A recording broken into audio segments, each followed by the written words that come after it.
इसको जेल में डालना चाहिए, इस पर न्यायिक कार्रवाई होनी चाहिए। यह व्यक्ति को फांसी की सजा होनी चाहिए।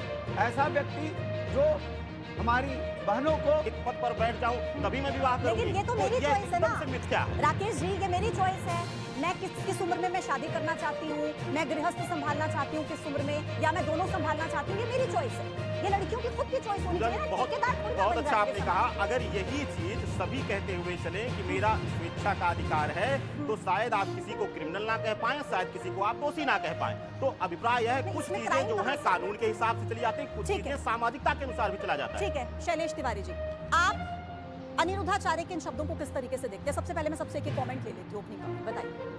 देखिए, अनिरुद्धाचार्य को मैं कथावाचक नहीं मानता। वह व्यक्ति जिसे हम हंसोड़ के रूप में कह सकते हैं, मस्खरा के रूप में कह सकते हैं, वह व्यक्ति अपराधी के रूप में कह सकते हैं, क्योंकि उसने भारत की कानून संहिता को तार तार कर दिया। हमारे ईश्वर चंद्र विद्यासागर जी ने, राजा राममोहन राय जी ने, इन दो महापुरुषों ने बाल विवाह कानून बनाने के लिए और बाल विवाह कानून को बढ़ावा देने के लिए, बाल विवाह को रोकने के लिए बहुत परिश्रम किया। बाद में शारदा कानून आया, इसके बाद 2006 में भी बाल विवाह अधिनियम कानून आया। इन सब कानूनों को तार तार करते हुए यह व्यक्ति 14 साल की उम्र में विवाह करने की बात करता है। यह न्यायोचित नहीं है, न्याय के खिलाफ है, पहला चीज। दूसरा चीज, यह व्यक्ति चरित्रहीन है।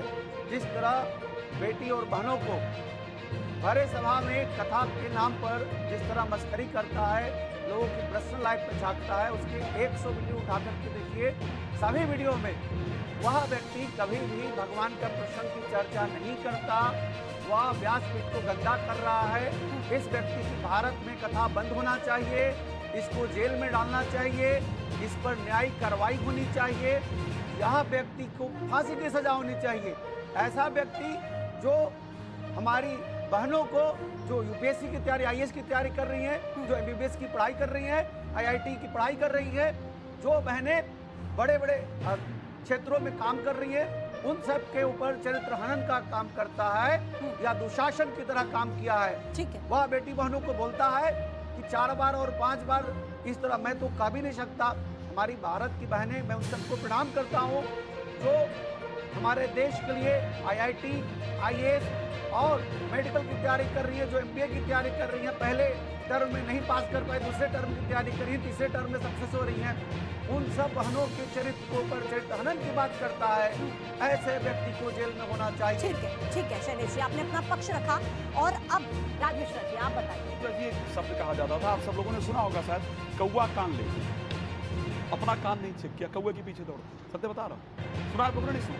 कौवा कान ले गया, कान चेक नहीं किया, कौवे के पीछे दौड़ रहे हैं। व्यासपीठ पर बैठे, भाई कौन सी व्यासपीठ पर